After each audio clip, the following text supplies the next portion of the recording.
Hindi ako masakit ang puson ko.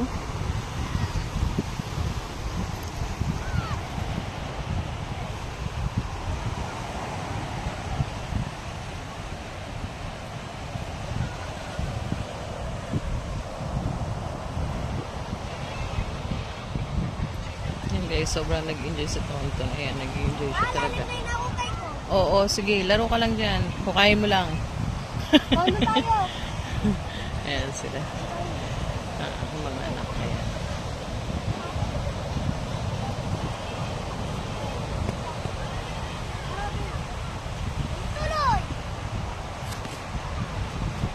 Talagang ano na siya, parang may pagka-gold yung ano niya, no? Buhangin. Ang ganda eh, oh.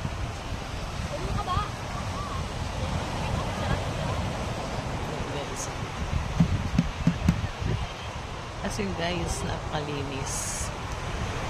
Ano nila rito. Ganda ng tubig, napakalinaw ng dagat. Tapos hindi siya malangsa guys.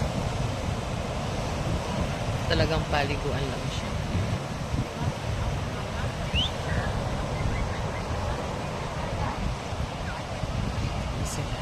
Sumama si Tonton kaya sa mga tita niya.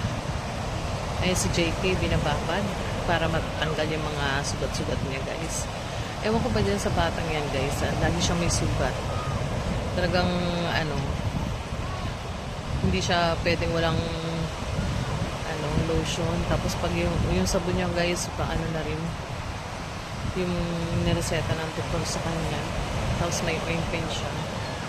Kasi lagi po siyang nagsusugat. Yung sugat-sugat niya guys is parang mga ano, makati siya, pinakamot niya eh. Hindi niya tinitigilan hanggat hindi magsugat guys. Ayan. Yun sila. Kaya binabad na yun na. Binabad ng asawa ko sa dagat. Yan, isa sa dahilan kung bakit kami naligo ng dagat. Dahil nga yung ko ay para maggumaling yung sugat niya guys. Dapat ang plano namin doon bandang Laguna lang guys, doon sa ano Taytay Falls sa Mahayhay. Doon lang dapat sana ang plano namin, malapit lang sa amin, 2 hours lang ang biyahe from Cavite. Pero naisipan na namin dagat ayaw na namin, parang nagsasawa na kami sa ano, sawa na kami sa Batangas. Kaya dito naman may iba naman guys, kaya lang medyo mahaba ang biyahe namin guys. More than 6 hours ang biyahe namin. Hindi pa kasama yung mga hinto-hinto namin guys. Para kaming nagdinggalan na rin. Kaya lang, ayun. Gusto ng mga bata dito. Gusto nilang ma-experience yung sinasabi, yung nakikita namin sa vlog ng mga ibang content creator guys, na yung buhangin dito ay may pagka-gold guys. Tsaka yan kita nyo guys, di ba?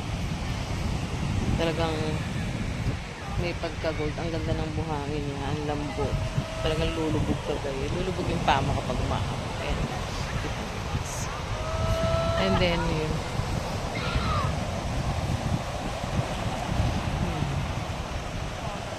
Lawak guys ng ano nito.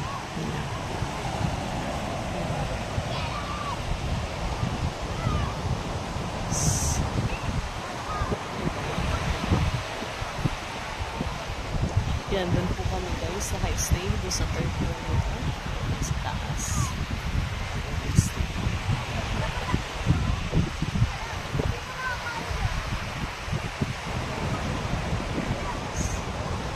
Diba? Sobrang enjoy yung mga bata. Then kagandahan dito sa tinuluyan namin, ano siya, private resort siya. Tawag doon, meron siyang ano sa gabi guys ay merong from 8 PM hanggang 12 midnight meron po siyang live band, pwede kang manood doon kung ayaw mo pang matulog. And then ang swimming pool guys is hanggang 10 PM, ang dagat guys hanggang 6 PM lang guys. Yun yung required na patakaran dito ng kanilang municipal. Siguro dahil nga paggabi ay wala na nagbabantay. Kaya inaano nila na gano'n. Iniwasan din yung magkaroon ng mga aksidente. Kasi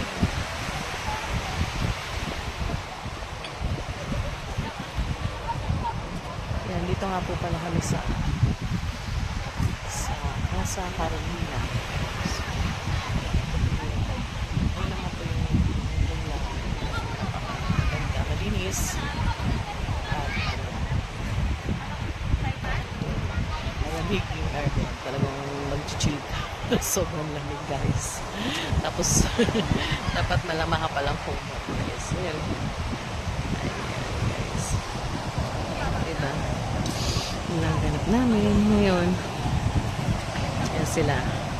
Umaya ako maliligo, guys, pag tapos kung gumawa ng aking content, guys. Ayan, shoutout po sa mga sa lahat ng aking followers, friends, and mga relatives. Kung gusto nyo pong pumunta rito, maranasan nyo rin po ang ganda ng Pangasinan, ng Bolinao, ay yan, punta lang po kayo dito. Madali namang hanapin. Marami po dito, sunod-sunod po yung mga resort. Meron din po mga public resort. Public resort dito, yung ano lang, mura lang, guys. Kaya lang, ayan. Marami kayong pagpipilian, guys. Meron din gusto nyo talagang pinakamaganda. Meron din po. May budget kayo. Marami din po dito. And then, kung maliit lang ang budget nyo, meron din po affordable. Ayan. And then, kung ano lang naman, yung sakto lang yung budget nyo, meron naman extra konti. Ayan. Ito dito sa Casa Carolina. Okay naman po. May free breakfast. And may kitchen. Pwede ka magluto. May mga gamit. Magdala ka na lang dadala na lang kayo ng plate. Ano yun? Bakit umiiyak ka? Bakit? Bakit? Ay, umiyak ako. Ay, mo. Bakit umiyak? Bakit may ano ka sa mukha? May kaskas? Na ano ka? Bakit? Sino? Si tita? Paluin natin mamaya. Ngayon, umiyak siya. Binuli daw siya ng kanyang tita. So, doon na yun si Tito Anyo yun. Punta ka doon. Umiyak. Takot kasi siya sa dagat. Sa alon. Gusto niya maligo sa swimming pool lang. Meron swimming pool doon. Yayain mo si daddy mo. Oo. Umiyak. Oo. Ayan. Ganito siya, guys. Ayan. Medyo ano kasi ito, guys, eh. Ayan. Ayan, nakakita pong napaka ano. Ay, wag yan, wag mo ang gagawin mo dyan. Hoy, wag mo iyan yan. Baka iyan mo sa, wag mong iba to. Masisira yung cellphone ni tita mo. Ayan ako, guys, eh. Hala. Ang may bato yung cellphone. Ayan o. Ay, si lolo mo. Kumakaway si lolo. Ayan o. Ayan o. Guys, diba? Ay, si Audrey. Kunin mo yan! Ang alin? Alin mo kukunin? Kunin mo. Ayun, pakuha mo doon kay Tito Onyoy. Tapat mo!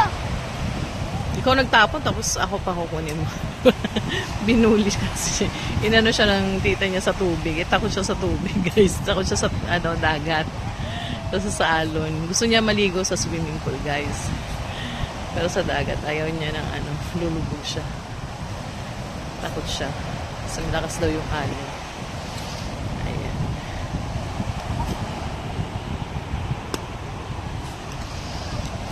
Enjoy naman. Mamaya mag-check out na kami. Alas 12 ng tanghali ang check out namin. Dahil bukas may pasok na po. Napasok na. Ayan.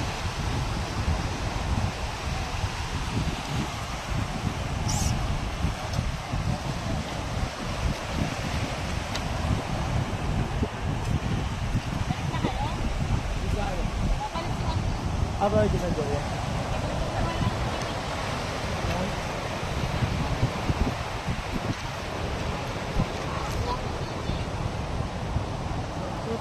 Puro malit na... Hindi, malit lang.